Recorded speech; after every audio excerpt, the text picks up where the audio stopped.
Olá, sejam todos bem-vindos mais uma vez nesse nosso instante de estudos aqui no grupo de estudos Irmã Angélica. Estamos estudando o Livro dos Espíritos, no livro 3 das Leis Morais, capítulo 6 da Lei da Destruição. E esse é uma continuação da sessão passada do tema Guerras. E a gente continua então a partir da pergunta número 745 do Livro dos Espíritos, que diz assim: que se deva pensar daquele que suscita a guerra para proveito seu? A resposta: grande culpado é esse, e muitas existências lhe serão necessárias para expiar todos os assassínios que se haja sido causa, porquanto responderá por todos os homens cuja morte tenha causado, para satisfazer a sua ambição. Imagina-se, né? Qual é o peso ou a responsabilidade de alguém que acaba arrumando uma guerra para a obtenção de proveito próprio. Por mais que as guerras não sejam nunca lícitas, né? A gente sabe que elas deveriam ser banidas, né? Porque elas não fazem muito sentido. Mas quando a gente olha para o passado, guerras que eram causadas por confronto entre duas populações, entre dois reinos, entre duas nações diferentes, quando pelo menos moralmente estavam embasadas em algum tipo de pleito, em algum tipo de disputa que estava acontecendo, ainda assim a guerra não é boa, mas existia, e se existisse, né, justamente uma causa justa, vamos dizer assim, pelo menos para os dois lados, para que acontecesse. Agora, pior ainda é a situação daquele que provoca uma guerra sabendo que está provocando a guerra, mas para conseguir angariar dessa guerra como resultado proveitos próprios, né, para fazer ganhos. Então todos aqueles que se submetem a esse princípio, a guerra, né, e que perecem na guerra por advogar uma causa que na realidade só tinha por fundo trazer benefícios a alguém, faz com que esse, que é aquele que provoca a guerra e que busca os benefícios, arcar com grande parte do peso, se não todo ele, dos assassínios que aconteceram durante aquele confronto, né? O que causa, você imagina a quantidade de problemas que não causa para esse indivíduo, na medida em que nas vidas seguintes, na medida em que ele tenha consciência do problema que ele tenha causado, passa a ter que responder por esse problema e fazer uma reconstrução em cima de todo o dano causado para a sociedade e para as pessoas que tiveram as suas vidas interrompidas. E aí, a gente encerra esse tema do qual a gente estava tratando, que fala sobre guerras, e a gente entra num tema assassínio ou assassinato. Pergunta número 746 diz assim: é crime aos olhos de Deus o assassínio? E a resposta: grande crime, pois que aquele que tira a vida ao seu semelhante corta o fio de uma existência de expiação ou de missão. Aí está o mal. Se nós viemos para cá com uma programação kármica, com algum programa para executar, do qual ou a gente está em expiação ou prova, porque a nossa missão aqui, o planeta, é um planeta de prova e expiação, então ou viemos para cá para comprovar um aprendizado que tenha sido alcançado por conta de estudos na espiritualidade ou nas vidas anteriores, mas viemos para cá para enfrentar provas, para comprovar através dessas provas que o aprendizado foi realizado, ou a gente vem para cá para reconstruir parte dos danos que tenhamos causado e que a nossa consciência nos pesa, então a gente se coloca na obrigação de tentar reconstruir.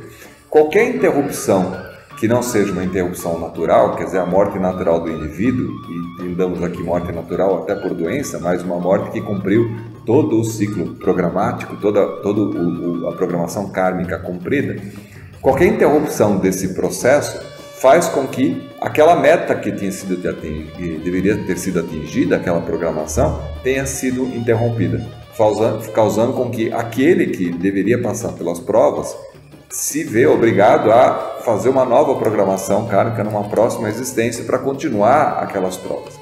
E a gente também já disse aqui em várias situações como é difícil conseguir uma vaga para encarnar aqui novamente, quer dizer, para conseguir alcançar aquilo que é necessário. A concorrência é bastante grande, quanto mais nos dias de hoje, onde a gente tem um controle de natalidade maior, então o número de seres encarnantes tende a diminuir, e o que faz com que essas vagas, vamos dizer assim, de encarnação sejam mais raras ainda, né? Então, quanto é dificultoso para um espírito poder encarnar para poder seguir o seu ritmo, passar pelas provações que ele tem que passar. Então, qualquer interrupção disso, fora o ato, que é o ato de praticar o mal ou de machucar alguém ou de fazer alguém sofrer, que em si já tem um grande peso, tem esse problema de você interromper uma programação que estava em curso para poder permitir que aquele que estava executando aquela vida pudesse passar pelas provações que devia ter passado para alcançar o seu desenvolvimento. Pergunta número 747. É sempre do mesmo grau a culpabilidade em todos os casos de assassínio? E a resposta? Já o temos dito. Deus é justo, julga mais pela intenção do que pelo fato. Onde, por exemplo, numa briga que se dá em defesa da sua própria sobrevivência pelo instinto de conservação, você acaba matando a outra pessoa por consequência dessa briga. Ou ele ou eu, morre ele.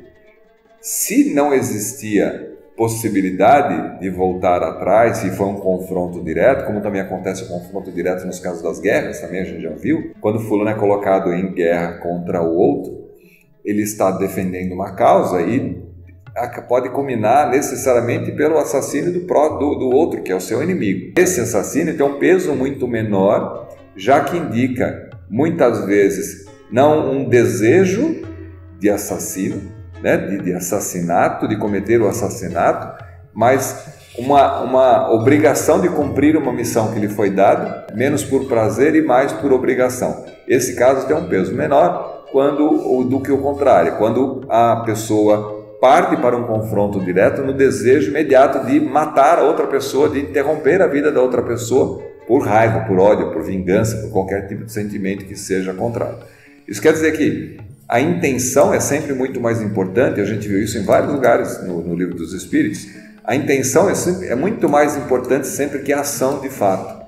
E toda a intenção é sempre considerada no momento do cômputo da prova, ou seja, de quão penoso e qual foi o dano causado pelo aquele ato que foi praticado. Mesmo a legislação humana considera que, em caso de ignorância, por exemplo, do fato de você não saber que aquilo poderia provocar a morte do outro, também tem um peso menor do que quando você faz de ato planejado e premeditado. A morte premeditada, planejada, ela tem um peso de pena muito maior do que de pena a ser cumprida, muito maior do que aquela morte que acontece acidentalmente no calor da emoção, no calor da discussão. Então a importância aqui da intenção muito mais do que o fato em si que tenha ocorrido. Pergunta número 748. Em caso de legítima defesa, escusa Deus o assassínio? Então complementa a questão que a gente estava discutindo antes. Só a necessidade o pode escusar, mas desde que o agredido possa preservar a sua vida, sem atentar contra o seu agressor, deve fazê-lo. Então, sempre evitar a situação, quando é possível, sair fora, se desenrolar daquela situação para que não chegue às vias de fato, mas quando ela acontece de fato, se não era desejada, a intenção é sempre muito mais importante do que a ação em si. Então, pergunta número 749. Tem o homem culpa dos assassínios que pratica durante a guerra? A gente já comentou um pouquinho, quando a gente comentou da guerra. A resposta: não, quando constrangido pela força, mas é culpado das crueldades que cometa, sendo-lhe também levado em conta o sentimento de humanidade com o que proceda. De novo aqui a intenção. Aquele que provoca a morte durante uma guerra, mas não tem desejo de fazê-lo, e quando faz de maneira a tentar provocar o mínimo de dor no inimigo, é levado em consideração por conta da intenção. Aquele que, mesmo estando na mesma situação, o faz com requintes de crueldade e que tende a aumentar a agressividade ou a crueldade de uma maneira desnecessária para provocar a morte no inimigo, esse então age não porque está na guerra, mas porque se compraz da atitude, se compraz da intenção. Existe a intenção de machucar e de agredir. Esse então tem um peso muito maior do que aquele que se vê colocado numa situação onde é matar ou morrer e ele tem que matar porque senão ele vai ser morto. Então essa é uma posição de defesa. Por isso que a guerra é tão problemática e tende a ser extinguida na medida em que a humanidade evoluir e nós alcançarmos uma capacidade diferente como espíritos, né? E como espíritos, na grande média da humanidade do planeta Terra, a gente evoluir até um ponto onde não sejam mais necessárias guerras. Pergunta número 750. Qual o mais condenável aos olhos de Deus? O parricídio ou o infanticídio? Ambos o são igualmente, porque todo crime é um crime. Parricídio, infanticídio. Matar a criança ou matar os pais. É sempre uma intenção de morte, porque a gente está falando, na realidade, aqui de uma vida de um espírito. Na medida, e aí volta a retornar a questão da intenção. A intenção é sempre muito mais forte. Quando acontece de um mais forte sobre o mais fraco, que não tem capacidade de defesa, que se vê submetido àquela situação, agrava a situação daquele que o comete. Né? Sendo aquele o mais fraco, uma criança, por exemplo, como alguém que já está numa idade avançada e também tem menos capacidade de reação. É sempre esse cômputo da intenção e que é levado em consideração para poder fazer a avaliação do quanto isso é condenável. Pergunta número 751. Como se explica que entre alguns povos já adiantados sob o ponto de vista intelectual, o infanticídio seja um costume e esteja consagrado pela legislação? A resposta: o desenvolvimento intelectual não implica a necessidade do bem.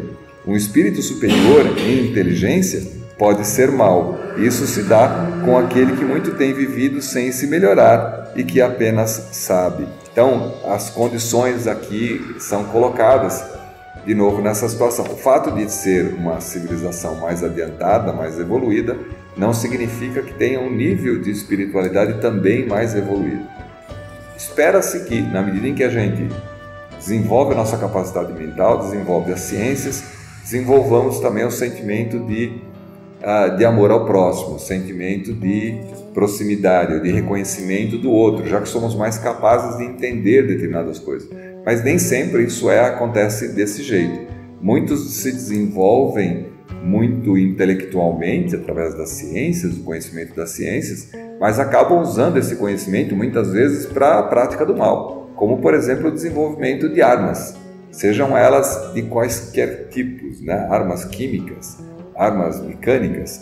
Aquele que utiliza o seu conhecimento da ciência para provocar o mal, para fazer mal às outras pessoas, ele denota que ele não tem desenvolvimento espiritual. Ele tem um desenvolvimento de conhecimento técnico-científico, mas aplica isso de uma maneira a não considerar a sua própria capacidade como ser vivo e desconsidera os outros seres vivos. E aí a gente passa para um outro tema chamado crueldade, dentro ainda do capítulo 6 da Lei da Destruição. Pergunta número 752. Poder-se-á ligar o sentimento de crueldade ao instinto de destruição? Ou seja, lembra que a gente disse da lei da destruição e a lei da conservação. A lei da conservação é o princípio de tentar preservar-se, ao mesmo tempo que existe uma lei da destruição, que é o princípio de tentar destruir para renascer, para construir, para fazer de novo. Então pode-se dizer que o instinto de crueldade está ligado ao instinto da destruição? E a resposta é o instinto de destruição no que tem de pior, porquanto, se algumas vezes a destruição constitui uma necessidade, com a crueldade jamais se dá o mesmo. Ela resulta sempre de uma natureza má.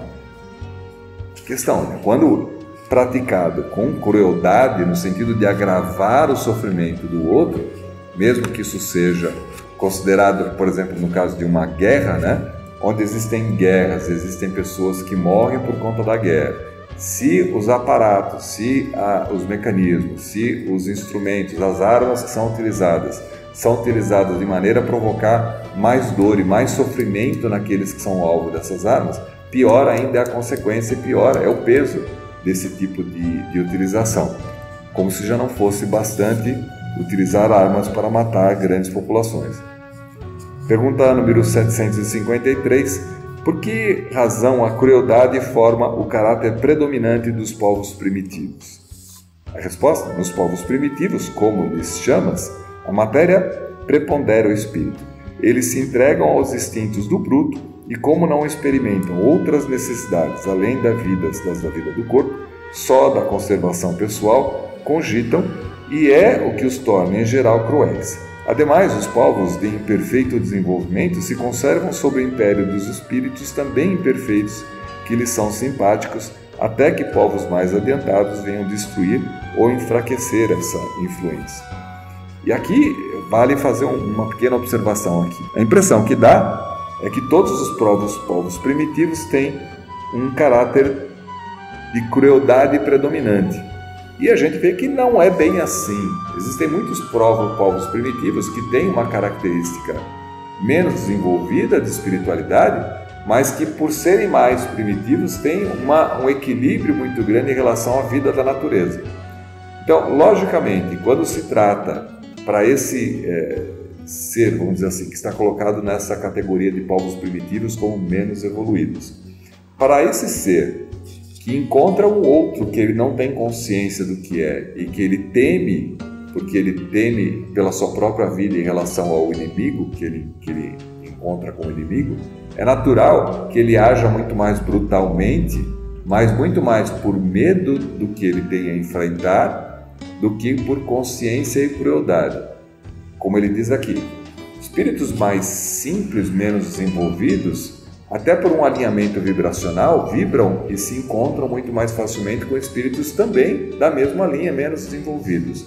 Então é comum você ver na história, ou nos relatos históricos, que os povos, antes de ir para a guerra, se aliavam aos seus ancestrais, através de orações, através de rituais, para que pudessem sair vitoriosos na guerra. Então é natural de se pensar que os desencarnados daquele povo, em especial, quando avançando para a guerra, acabavam, de certa maneira, participando da guerra também, intuindo aqueles que praticavam da guerra para poder conseguir aquilo que era o objetivo da guerra, que era vencer o inimigo, dado a baixo nível de evolução. Quanto mais evoluído é o ser, mais ele tem consciência de que a guerra não deve ser praticada, e aí passa a agir de maneira contrária. Pode até intuir, mas no sentido de evitar a guerra, de não fazer com que ela aconteça. A impressão que dá aqui, é preciso entender, é que aqui os povos primitivos que ele coloca aqui são aqueles que estão no início de um desenvolvimento hominal e que, por conta desse início de desenvolvimento hominal, estão muito mais próximos da animalidade, do reino animal, do que de serem seres muito desenvolvidos espiritualmente. Por serem muito próximos ainda do reino animal, o instinto trabalha muito mais fortemente. Então, o instinto de preservação age de uma maneira muito mais forte, com menos capacidade do livre-arbítrio, de maneira que ele mais reage do que pensa sobre aquilo que tem que ser feito. E é por causa disso, essa crueldade dita aqui, no sentido de estar mais próximo da animalidade. Pergunta número 754. A crueldade não derivará da carência de senso moral? E a resposta diz: da falta de desenvolvimento do senso moral, não digas da carência, porquanto o senso moral existe como princípio em todos os homens. E é esse senso moral que dos seres cruéis fará mais tarde seres bons e humanos. Ele, pois, existe no selvagem como o princípio do perfume no germe da flor e que ainda não desabrochou. Um estado rudimentar ou latente, todas as faculdades existem no homem. Desenvolvem-se conforme lhes sejam mais ou menos favoráveis às circunstâncias. O desenvolvimento excessivo de uma detém ou neutraliza o das outras. A sobreexcitação dos instintos materiais abafa, por assim dizer, o senso moral, como o desenvolvimento do senso moral enfraquece pouco a pouco as faculdades puramente animais. E aqui a lembrança de que, como seres espirituais, somos orientados à evolução, somos orientados à melhoria, somos orientados a se tornar melhores. Então, na medida em que a crueldade é uma falta ou é, na realidade, uma ausência de um desenvolvimento que ainda será alcançado, é mais fácil a gente entender que a crueldade está mais ligada ao baixo desenvolvimento do que ao alto desenvolvimento. À medida em que o ser evolui, e ele só evolui se ele conseguir alcançar essas duas, como a gente brinca sempre, né? A gente precisa de duas asas, o anjo precisa de duas asas para voar. Uma que é o conhecimento moral, mas outra também que é o conhecimento científico. A gente não se tornará espíritos mais puros, mais evoluídos, se a gente não alcançar, além do desenvolvimento espiritual, de amor, da caridade, mas também o conhecimento das coisas, o conhecimento da ciência. Porque aquele que é simplesmente amoroso passa a fazer papel de bobo na mão dos outros, porque não tem conhecimento e não consegue nem saber como ajudar as outras pessoas. Para poder exercitar a caridade, para poder ajudar, é preciso ter conhecimento das coisas. Como é que você contribui, como é que você auxilia, como é que você ajuda o desenvolvimento de outros irmãos seus, se você não tem conhecimento nenhum científico a respeito disso. Então é necessário esses dois patamares de desenvolvimento.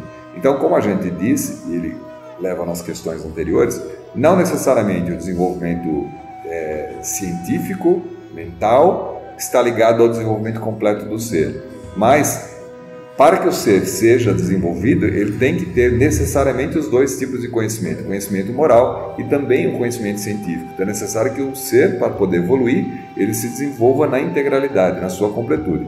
Por isso que é mais fácil a gente entender que seres que têm a crueldade muito ainda presentes estão muito mais próximos da animalidade do que próximos do real desenvolvimento do espírito. Essa é essa colocação da resposta da pergunta número 754. Pergunta número 755. Como pode dar-se no seio da mais adiantada civilização se encontrem seres às vezes tão cruéis quanto os selvagens? A resposta: do mesmo modo que uma árvore carrega de bons frutos e se encontram verdadeiros abortos. São, se quiseres, selvagens que da civilização só têm o exterior, lobos extraviados em meio de cordeiros. Espíritos de ordem inferior e muito atrasados podem encarnar entre homens adiantados, na esperança de também se adiantarem, mas desde que a prova é por demais pesada, predomina a natureza primitiva. E a gente, quando comentou dos mundos, das diferenças dos mundos lá atrás, em outros capítulos, a gente comentou que coexistem num determinado ambiente, numa determinada civilização, num determinado mundo, num determinado planeta, seres em graduações de desenvolvimento diferente. Existem seres mais evoluídos, existem seres mais atrasados, existem seres medianos, já que, primeiro, não temos todos a mesma idade espiritual, né? Não fomos criados todos no mesmo instante. Cada um de nós também passou por experiências diferentes e desenvolveu mais ou menos as suas características espirituais, evoluiu mais ou menos, já que pelo livre-arbítrio a gente define a velocidade com que a gente avança, e que, na realidade, esses espíritos às vezes mais atrasados que são colocados no seio da sociedade, que parecem detentores de uma crueldade muito grande, podem ser não espíritos que deixaram de desenvolver, mas às vezes espíritos que são mais infantis, são mais simples, são mais novos e que não detêm ainda o conhecimento, a evolução espiritual suficiente. Então, há de se pensar, por que então que Deus coloca seres com baixo desenvolvimento para viver em seres que são mais adiantados, que poderiam evoluir mais rapidamente se não tivesse um estorvo ali no meio, uma criatura menos evoluída, mais atrasada? Porque é justamente através do enfrentamento das provas que nós colocamos em prova a nosso próprio conhecimento. De que maneira que nós tratamos seres que são menos evoluídos? Como é que a convivência se dá? Como é que a gente consegue exercer o conhecimento alcançado de maneira que seja lícito? Então, se aparecem seres cruéis na sociedade, a gente tem para isso regulação, leis humanas que definem moralmente o que é certo, o que é errado, o que pode e o que não pode, e qual a penalização para uma falta cometida. Quando essa penalização, acontece um fato desse, delituoso, e o ser então é percebido, descoberto, né? Assim, cometeu um crime, então a polícia vai lá e prende o fulano. Para que não exista exacerbos, né? Porque você pode prender e ser preso por alguém que é tão cruel quanto aquele que praticou. Então não vai ser o castigo sendo praticado para aquele que praticou um problema no mesmo nível de atuação dele que vai fazer com que esse ser aprenda alguma coisa com essa situação. Não vai aprender. Então, a provação para a sociedade é como é que ela trata esses casos de maneira digna. Então, para isso é que existem processos de prendeu, vai ser julgado. O juiz é alguém que é isento, que é conhecedor de leis e que consegue dar penalização a respeito daquele grau do crime que foi cometido. Quando a sociedade é evoluída, ela consegue tratar isso de uma maneira isonômica, né, tratando o fato não levando, e por isso que normalmente não se pode considerar que seres que são afetados, né, pela situação sejam os julgadores, porque aquele que vai julgar tem que ser alguém isento, tem que ser que não tem, ele não pode ser suspeito na discussão daquele caso. Se ele é suspeito na discussão do caso, ele perdeu a sua capacidade de juízo e de avaliação segundo as regras que estão definidas. Então o juiz tem que ser alguém insuspeito, tem que ser alguém que consiga olhar friamente para o caso e olhar segundo a legislação, segundo o código que existe para poder fazer a aplicação. Quando a sociedade aplica isso de maneira correta, então você demonstra uma sociedade evoluída, uma sociedade que caminha no sentido da evolução. Quando a sociedade começa a fazer a aplicação desse tipo de provação, de juízo, sem critério, sem isenção, sem isonomia, não tratando as pessoas da mesma maneira, sejam elas brancas, pretas, pardas, amarelas, independente de raça, independente de credo, independente de religião, o tratamento é dado segundo um código que está estabelecido de maneira correta, a civilização é boa. Quando isso não acontece dessa maneira, significa que a civilização ainda não alcançou esse nível de evolução para poder fazer uma avaliação isenta, para fazer uma avaliação correta. Da mesma maneira, como a civilização precisa desenvolver a sua inteligência para como fazer com que seres que cometem delitos na sociedade possam ter um aprendizado em relação àquele delito acontecido. Se ele tem a chance, durante o seu processo de correção, né, de ser levado a aprender a viver em sociedade, de maneira que, acabada a sua pena, ele está quite com a sociedade e que está pronto para retornar, porque recebeu nesse tempo um treinamento também para convívio social, ok, a sociedade funcionou bem. Se isso faz com que o fulano, depois de passar por isso, saia muito pelo contrário, muito mais preparado para cometer novos crimes, então a sociedade está falhando. Significa que nós, como sociedade, não evoluímos o suficiente ainda. Então, todos esses jogos de mais evoluídos e menos evoluídos propõem um cenário de maneira que nós somos colocados em exposição o tempo todo, se o conhecimento que nós adquirimos está sendo bem empregado. Se a gente se coloca como espírita e pensa em caridade, amor ao próximo, frequenta o centro toda semana, faz evangelho no lar, só que quando alguém te pisa no calo, você vai lá e senta a bordada no fulano, fala assim, não, mas é porque eu sou assim mesmo. Então, porque você ainda não está internalizando esses valores. É preciso internalizar esses valores. Ninguém está dizendo que tem que ser bobo, mas a gente está dizendo que tem que ter o grau da medida exata para poder olhar isso de maneira isenta e provar ou comprovar as provações pelas quais a gente passa. A gente não é obrigado a retribuir do mesmo sinal, não é olho por olho, como diz o ditado, né? Lei de Talião, olho por olho e dente por dente. Gandhi dizia que se olho por olho e dente por dente, todo mundo vai ficar cego, porque no final das contas, todo mundo tirar o olho do outro que o outro fez mal, não vai sobrar ninguém para contar a história, porque no final das contas, nenhum de nós é perfeito. Então é preciso que exista critérios para poder fazer com que isso seja avaliado e que nós mesmos, pessoalmente, diante dos enfrentamentos que temos, situação corriqueira, você foi prejudicado por alguém que alguém te tapeou. Alguém te tapeou e ganhou dinheiro com a tapeação que te fez. Como você reage diante da situação? Repassando a tapeação para o outro para que você não fique no prejuízo? Ou assumindo o prejuízo, lamentando e procurando até meios legais de poder resolver a situação, mas de maneira que você não provoque isso em outras pessoas? Como é que fica o seu estado mental depois de ser tapeado? Quando alguém usou de maneiras ilícitas para poder se beneficiar em cima de você. Essa é uma provação interessante, porque não adianta nada nenhum tipo de conhecimento moral, espiritual, se ele não é empregado no dia a dia. Se você não faz uso dele, de novo a questão, ninguém está dizendo que você tem que ser bobo da corte e simplesmente só receber e ficar quieto, mas agir de maneira clara, coerente, sem vínculo emocional. Fala assim, ok, você me tapeou, vou buscar as maneiras, as normas que existem na sociedade para poder reagir em relação ao mal que você me provocou. Então, eu posso ir na delegacia, posso abrir uma ocorrência e posso aguardar e vou para juízo, vou esperar o juízo, é que assim que o juiz definir, está definido o juízo. Eu não carrego o peso. Se eu carrego isso para como, vou exigir justiça, você vai ver o que vai acontecer, vingança é um prato que se come frio.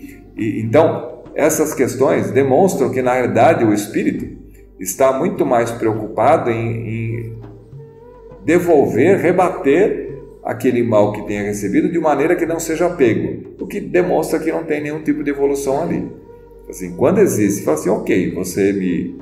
É como eu digo sempre, a pequena historinha lá da mula. Perdão não significa esquecimento, porque esquecimento significa falta de aprendizado.